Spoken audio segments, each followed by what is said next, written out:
Good evening दोस्तों, नमस्कार। आप सब कैसे हैं? उम्मीद करते हैं कि आप सब अच्छे होंगे और अपना ज़िंदगी अच्छे से जी रहे होंगे।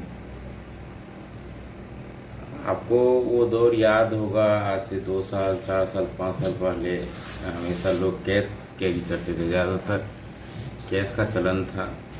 जब से नोटबंदी हुई तो डिजिटल पेमेंट का जो है दौर आया और इसमें बढ़ोतरी हुई। और आज हम लोग जैसा कि देखते हैं, एक छोटा ठेला वाला से लेकर के सब्जी वाला तक यूपीआई या क्यूआर कोड स्कैनर रखते हैं पेमेंट एक्सेप्ट करने के लिए।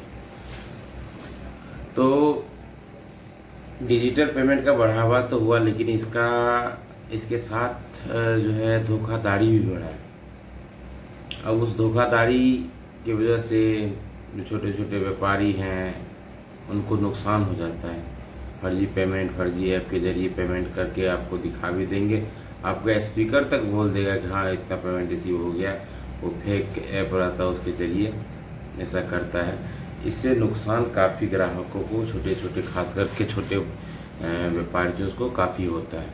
तो आज हम चर्चा करने वाले हैं डिजिटल भुगतान से संबंधित समान जो है धोखाधड़ी और उसका निवारक या उपाय उसका क्या क्या है। देखिए, कुछ लोग ऐसे आदमी होंगे आपके साथ जो कि आपका भरोसामंद आदमी बनने की कोशिश करेंगे और भरोसामंद आदमी बन करके आपकी संवेदनशील जानकारी जैसे कि पिन पासवर्ड चुराता है। इससे भी आपका जो है वो आपका अकाउंट सफाया कर सकता है। दूसरा है नकली वेबसाइट, असली जैसा दिखने वाला, मतलब रेप्लिका। अब असली जैसा वेबसाइट बना दिखने वाला रेप्लिका वेबसाइट बना करके आपसे लॉगिन करवा करके उससे भी धोखाधड़ी होता है। दूसरा है सिम स्वैपिंग। स्वैप मतलब होता है बदलना, ठीक ना। और ये सिम स्वैपिंग भी बहुत आसान है। जैसे क्या कि सिम आपके नाम पे है और उसको जो है किसी तरह से आपके हाथ से मोबाइल ले लिया और वो क्या किया कि पोर्ट कर दिया। पोर्ट करके 1900 पे नंबर डायल करके पोर्ट कर लिया और यूनिक पोर्टिंग कोड जो है आपके मोबाइल से चोरी कर लिया। और चोरी करने के बाद उसको क्या है कहीं नोट कर लिया, ठीक है। वो जान रहा है कि आपका ये मोबाइल नंबर जो है फ़ोन पे या यूपीआई से लिंक्ड है। उसके बाद वो क्या करेगा, आपको पता भी नहीं चलेगा, तब तक आपका मोबाइल चलता रहेगा, क्योंकि सिम पोर्टिंग होने में 2 से 3 दिन 4 दिन टाइम लगता है। जैसे ही आपको पता चलेगा वो सिम पोर्ट होकर के किसी और के नाम पे जा चुका था और पहले से आपका यूपीआई और पिन जानता था, तो फ़ोन पे यूपीआई गूगल पे रजिस्टर करके आपका अकाउंट सफाया कर देगा। तो ये यूपीआई का एक खामियां है। इस सिम स्वैपिंग होता है, जैसे कि पोर्ट कर लिए। उसके बाद है कुछ ऐसा है कि मालवेयर हमला भी करता है। आज ही एक सुबह एक मित्र जो है संपर्क किया था कि भैया मेरा आरटीओ का चालान करके व्हाट्सएप पे मैसेज आया कि आरटीओ का चालान है आपका, आप जमा कीजिए। उन्होंने .apk फाइल हमको भेजा। जैसे ही हम उस ऐप को इंस्टॉल किए, वो मेरे कॉन्टैक्ट का जो है परमिशन ले लिया और जितने भी मेरे मोबाइल में कॉन्टैक्ट नंबर थे सभी को वो ऐप चले गया, इंस्टॉल हो गया और सभी के अकाउंट से रुपया कट गया। तो फिर मैंने उनको सुझाव दिया कि आप ईओयू जाइए और जो है वहाँ पे जा कर के कंप्लेन दर्ज कराइए। तो इन सब चीज़ों से थोड़ा सा परहेज़ करना चाहिए। सोच समझ के कोई भी फाइल आप जो है इंस्टॉल करें। जो भी ऐप आपको कोई व्हाट्सएप या किसी और अन्य प्लेटफॉर्म के माध्यम से आता है, उसको कोशिश करें कि ना ही इंस्टॉल करें जब तक हम नहीं जानते हैं। हमेशा ऑफिशियल प्ले स्टोर जो है एंड्रॉयड का, उससे आप ऐप डाउनलोड करें, या आईफोन यूज़र हैं तो जो ऐप स्टोर है वहाँ से आप ऐप डाउनलोड करें।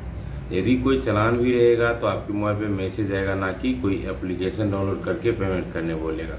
वो भले ही लिंक देगा आपको, बिहार गवर्नमेंट या ट्रांसपोर्ट डिपार्टमेंट लिंक देगा कि इस पर आपका इतना चालान कटा, फलाना जगह पर चालान कटा है। बाकायदा वो दिखाता भी कि किस चौराहे पे कहाँ पे कटा है विद पिक्चर। आप उसके बाद चालान भर सकते हैं। यदि आपका चालान गलत है तो आप डिस्प्यूट भी मामला उठा सकते हैं। आप डीटीओ के समक्ष अपना अपील दर्ज कर सकते हैं। ये हो गया। अब अगला होता है कार्ड स्कीमिंग। कार्ड स्कीमिंग क्या होता है? एटीएम या पीओएस डिवाइस लगाकर कार्ड की जानकारी चुराना। जैसे कि आप देखे होंगे एटीएम जो होता है, एटीएम के पास एक छोटा सा चिप जैसा सिम कार्ड जैसा रहता है और उस चिप में ही सारा डेटा फिट रहता है। तो स्कीमिंग डिवाइस का काम क्या है कि उस चिप के अंदर जो भी डेटा है उसको चुरा लेता है, मतलब कॉपी कर लेता है, क्लोन कर लेता है। जब वो क्लोन कर लिया आपका एटीएम कार्ड का या क्रेडिट कार्ड का, सेम फिर उसी प्रकार को हूबहू जो है जो डाटा था बनाया, और आपका पिन जान रहा है एटीएम कार्ड का या क्रेडिट कार्ड का, तो फिर वो एटीएम में जा कर के स्कीमिंग डिवाइस के जरिए तो आपका क्लोन कर ही लिया है, आप पिन जान ही रहा है, वो सारा का सारा रुपया आपका जो है सफाई कर देगा, चट कर देगा। और आप बैंक में जब जाएंगे तो बैंक बोलेगा आप तो खुद किए हैं। तो बैंकर्स तो शुरुआती दौर में यही कह के पल्ला झाड़ लेंगे। तो इसलिए ये मैं जानकारी दे रहा हूँ कि इन सब चीज़ों से आपको बचना चाहिए, सावधानी बरतनी चाहिए, किसी पे भी भरोसा नहीं करना चाहिए। ठीक है, अगला है सोशल इंजीनियरिंग। सोशल इंजीनियरिंग का मतलब है धोखे का उपयोग करके जानकारी निकलवाना। जैसे कि आपसे कोई बैंक अधिकारी बन के कॉल करेगा, कोई बोलेगा कि मैं पेंशन डिपार्टमेंट से आपका पेंशन, वृद्धा पेंशन चालू करा दूंगा, आप अपना ओटीपी दीजिए, बताइए, वेरिफिकेशन दीजिए, आपको पेमेंट चलना है। ये हो गया सोशल इंजीनियरिंग, मतलब भरोसा में लेकर के आदमी से आपकी निजी जानकारी पूछताछ करके फिर आपका अकाउंट सफाया कर देगा। अब ये तो सारा धोखा का टाइप हो गया, डिजिटल धोखा का। जब से यूपीआई हुआ है, यूपीआई का चलन बढ़ा है, तो ये से फ़ायदा तो है कि सेकेंड में ही पेमेंट चल जाता है एक अकाउंट से दूसरे अकाउंट में, लेकिन इसके साथ ही खतरा भी बढ़ गया। अब इसका निवारण क्या है, इसका उपाय क्या है, इसे बचें कैसे, तो उस चीज़ पर हम लोग चर्चा करेंगे। तो सबसे पहला है कि लिंक पर क्लिक करने से बचें। कोई भी लिंक हो उस पर क्लिक करने से बचें। पासवर्ड और पिन गोपनीय रखें। मैं कहता हूं कि यदि आपको ज़रूरत लगे तो आप अपनी पत्नी, बाल बच्चे से भी छुपा करके रखें। कोई भी अननोन ऐप इंस्टॉल नहीं करें और बार बार अपने मोबाइल का सॉफ्टवेयर अपडेट करें, और हो सके तो एंटीवायरस मोबाइल के लिए भी आता है, आप एंटीवायरस डाल करके रखें ताकि आपके मोबाइल पे कोई अटैक, अनचाहा अटैक हो तो उसको एंटीवायरस रोक ले। अब ये धोखाधड़ी को लेकर के आरबीआई का दिशा निर्देश क्या? आरबीआई मतलब रिजर्व बैंक ऑफ इंडिया, भारतीय रिजर्व बैंक जो है, उसका क्या है और ग्राहक की सुरक्षा के लिए वो क्या क्या स्टेप लेते हैं, तो ये भी जानना आपको बहुत ज़रूरी है। तो भारतीय रिजर्व बैंक ने ग्राहकों को अनधिकृत बैंकिंग लेन देन से बचने के लिए कुछ दिशा निर्देश जारी किए हैं, जो कि मैं आप लोगों के साथ शेयर कर रहा हूँ। तो पहला है ग्राहकों का सीमित दायित्व। यदि ग्राहक तुरंत धोखेधड़ी की सूचना देता है तो उसका नुकसान सीमित हो सकता है। जैसे आपके साथ फाइनेंशियल फ्रॉड हुआ, यदि उस फाइनेंशियल फ्रॉड की जानकारी आप विदिन 10 मिनट देते हैं तो 10 मिनट में कोई भी आदमी तुरंत एटीएम में जाकर के रुपया नहीं निकाल लेगा जिस भी अकाउंट में गया है। तो 10 मिनट को जो है फ्रॉड होने से 10 मिनट तक जो है गोल्डन पीरियड माना जाता है। इस दौरान आपका रुपया रिकवरी के 90% चांस होते हैं, रिकवर हो जाएगा। दूसरा है आरबीआई ये भी कहता है कि यदि आपके साथ फ्रॉड होता है तो रिपोर्ट कीजिए। अब रिपोर्ट कहाँ करना है? तो पहला तो आपका जो मेन ब्रांच है जहाँ पर आपका अकाउंट है, आप वहाँ पे मेरा थोड़ा हिंदी कमज़ोर है, अनऑथराइज लेन देन की सूचना तुरंत बैंक को दीजिए ताकि बैंक उस ट्रांजैक्शन पे होल्ड लगा दे। ठीक है। शिकायत निवारण अगला है, शिकायत का जो है समस्या का सोल्यूशन कैसे होगा? तो बैंकों को शिकायत का समाधान के लिए एक मजबूत तंत्र रखता है वो लोकल लॉ इन्फोर्समेंट एजेंसी का एक लीगल टीम होता है जो आपका वेरीफाई करेगा कि क्या सच में इसके साथ अनऑथराइज ट्रांजैक्शन हुआ है, तो वो लोग उस अकाउंट से रुपया भी रिकवरी करते हैं जिस पे आपका चले गया है।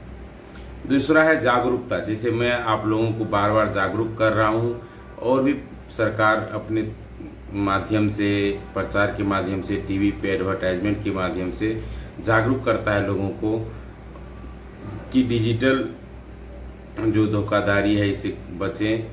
तो इस तरह से जो है आप, जैसे मैं ये वीडियो बना रहा हूँ यदि आपको ज़रा सा भी इसमें कुछ समझ में आया तो अपने से अगले को ये चीज़ साझा कीजिए, वीडियो को शेयर कीजिए। जागरूकता जब तक नहीं होगा लोगों में तब तक ये अपराध होते रहेगा, साइबर फ्रॉड होते रहेगा। इसका कोई परमानेंट सॉल्यूशन अभी तक नहीं है। निकट भविष्य में हो सकता है इसमें सरकार कड़ा एक्शन ले और ऐसा ना हो तो वो बात की बात है। फिलहाल जो है हम लोगों को प्रिकॉशन लेना चाहिए। अब ये आरबीआई का है क्या कि यदि आपके साथ फ्रॉड हो गया है तो उसका निपटारा, एक नियम है आरबीआई का, भुगतान और निपटान प्रणाली अधिनियम 2007। तो भुगतान और निपटान प्रणाली अधिनियम 2007 क्या कहता है मैं यह बता देता हूँ। यह अधिनियम भारत में भुगतान और निपटान प्रणालियों के विनियमन और पर्यवेक्षण के लिए कानूनी ढांचा प्रदान करता है। इसका मुख्य उद्देश्य सिस्टम की सुरक्षा, दक्षता और अखंडता सुनिश्चित करना है और वित्तीय प्रणाली में जनता का विश्वास बनाए रखना है। यह आरबीआई को भुगतान प्रणालियों को विनियमित और लाइसेंस देने का अधिकार देता है। तो दोस्तों, मैंने जो कुछ भी आपको बताया ये एक जागरूकता है, साइबर अवेयरनेस है। आपके साथ फ्रॉड हो जाता है तो क्या करना चाहिए, नहीं करना चाहिए। तो इन सब चीज़ों को यदि आपको समझ में आया है तो दूसरों को भी समझाइए। अब इसमें और भी पॉइंट है आरबीआई का, क्या कहता है आरबीआई का नियम, क्या कहता है यदि किसी ग्राहक के साथ फ्रॉड होता है। मैं और भी नियम आपको कुछ बताता हूँ, आप हो सके तो इसको नोट कर ले या वीडियो को सेव कर ले ताकि फ्यूचर में आपको काम आ जाए। निपटान की अंतिम स्थिति, सेटलमेंट फाइनली, ठीक है। यह अधिनियम जो है, यह अधिनियम निपटान की अंतिम स्थिति का भी एक गाइडलाइन है कि कब तक में किसी भी ग्राहक के साथ फ्रॉड हुआ है तो कब तक कितना दिनों के अंदर आपको ये सुलझा करके या उसको रिफंड कराना है। तो वो सब चीज़ आपको जानना बहुत ही ज़रूरी है। तो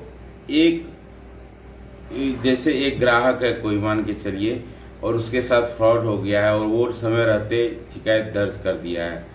तो शिकायत दर्ज करने के बाद जो है क्या है, एक बार भुगतान प्रणाली में निपटारा हो जाने के बाद इस अंतिम और अपरिवर्तनीय माना जाता है। यह प्रावधान भुगतान के अस्थिरता और दक्षता सुनिश्चित करने में मदद करता है और प्रतिभागियों को अनुचित जोखिमों से बचाता है। आरबीआई का 5वां रूल क्या कहता है, प्रणालीगत महत्व, सिस्टमिक इम्पोर्टेंस। यह अधिनियम भारतीय रिजर्व बैंक आरबीआई के उन भुगतान प्रणालियों में अस्थिरता पर व्यापक प्रभाव डाल सकती है। प्रणालीगत रूप से महत्वपूर्ण भुगतान प्रणालियों का अतिरिक्त आवश्यकता है और इसका अहम हिस्सा है। ठीक है दोस्तों, यहाँ तक समझने में मुझे नहीं लगता है कि कोई परेशानी आपको हुई होगी। तो अगला आरबीआई का नियम कहता है कि यदि आपका जो है यूपीआई ट्रांजैक्शन आईडी के साथ कोई फ्रॉड हुआ है और आपने टाइम पे इसकी शिकायत भी कर दी और समय रहते और बैंक एक्शन नहीं लेती है तो विदिन 30 डेज उसको निपटारा करना होता है। और यदि निपटारा नहीं करता है तो आरबीआई पर डे के अनुसार से 100 रुपया फाइन बैंक को करता है और वो भुगतान ग्राहक के खाते में ट्रांसफ़र करवाता है। सपोज करिए कि एक और है इसमें कि जैसे आप एटीएम से रुपया निकाल रहे थे, अचानक से बिजली कट हो गई, आपका रुपया अटक गया, लेकिन आपके अकाउंट से रुपया डेबिट हो चुका है। वैसे स्थिति में आप समय रहते जब आप कंप्लेन करते हैं तो उसका आरबीआई टाइमलाइन दिया है कि आप इसका जो है 7 डेज में आप इस पे एक्शन ले, क्या ये सही है या गलत है, आप उसका वेरिफिकेशन करें। 30 डेज के अंदर उसका रिफंड आ जाना चाहिए। यदि रिफंड नहीं आता है तो आरबीआई जो है भारी जुर्माना लगाता है बैंक पे। ग्राहक के साथ नुकसान नहीं हो तो ग्राहक की सुरक्षा के लिए आरबीआई ने बहुत सारे नियम लाए हैं। इसको आप डिटेल में भी पढ़ सकते हैं आरबीआई के वेबसाइट पे जा कर के।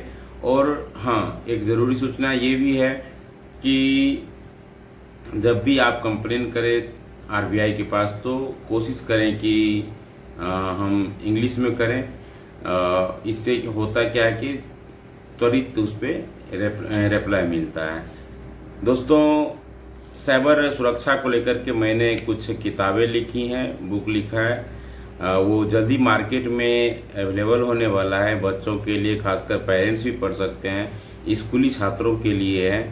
तो वो अमेज़न फ्लिपकार्ट से भी आप खरीद सकते हैं या डायरेक्टली हमसे कांटेक्ट करके भी खरीद सकते हैं हमारे व्हाट्सएप नंबर 8252623992 पे।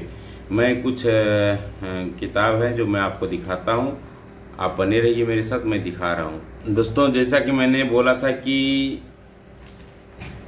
ये सारे तमाम तरह के फ्रॉड हैं, उस फ्रॉड से आप कैसे बच सकते हैं ये मैंने आपको जानकारी दिया। आप इस वीडियो को सेव कर लें। और मैं बता रहा था कि मैं साइबर फ्रॉड से जुड़ा मैंने किताब लिखा है जो कि अमेज़न फ्लिपकार्ट पे कुछ दिन में लिस्टेड हो जाएगा, आप वहाँ से परचेज कर सकते हैं। बहुत मिनिमम प्राइस पे मैं इसको रखा हूँ।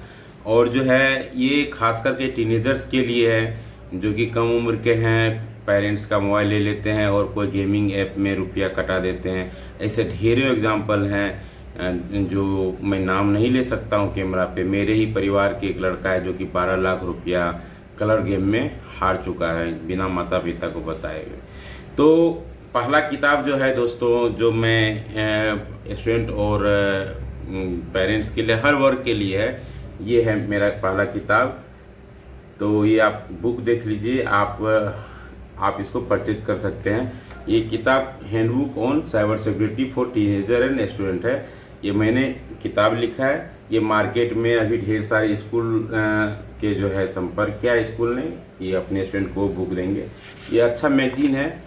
इस मैगजीन में आप जो है हर एक चीज़ को, फ्रॉड कैसे फ्रॉड होता है नहीं होता है, इस चीज़ को आप इसमें देख सकते हो। और ग्राफिक के माध्यम से मैंने कोशिश किया है समझाने का कि कैसे साइबर फ्रॉड होता है, कैसे आप इससे बच सकते हैं, यदि फ्रॉड हो जाए तो तुरंत क्या एक्शन लेना चाहिए, क्या नहीं लेना चाहिए। तो एक ये बुक हो गया। दूसरा बुक है आर्टिफिशियल इंटेलिजेंस। आर्टिफिशियल इंटेलिजेंस कहीं ना कहीं सब जरूर सुने होंगे।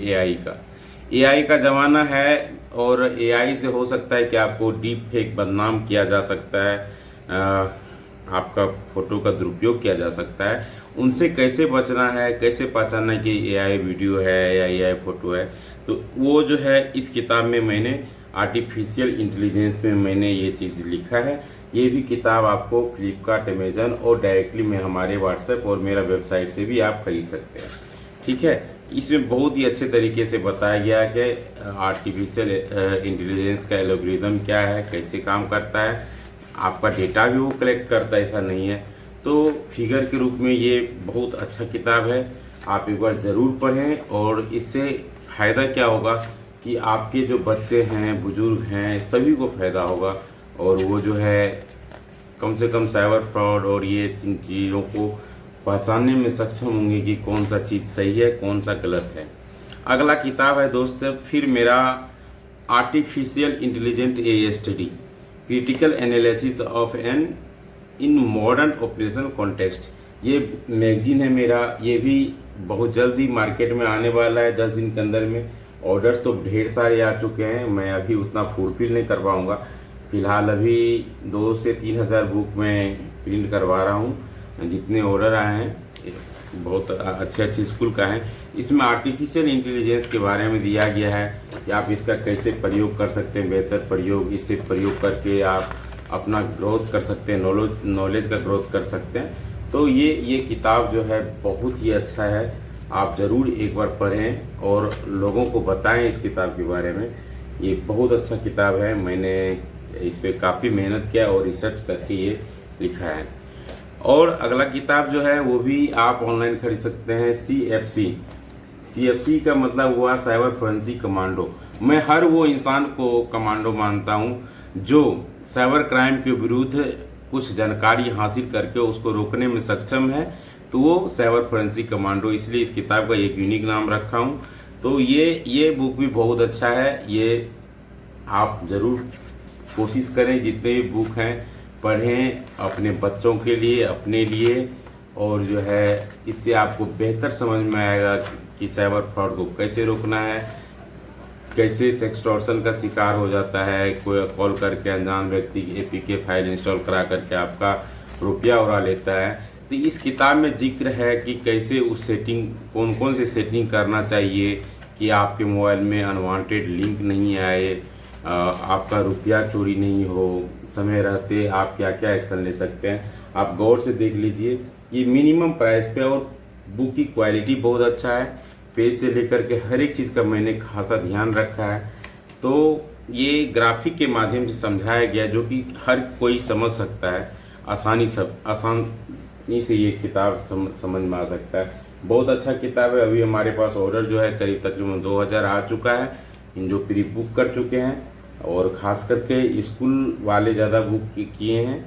तो और भी किताब है जो कि मैं मार्केट में नहीं बेच सकता हूँ सिक्योरिटी रीज़न से।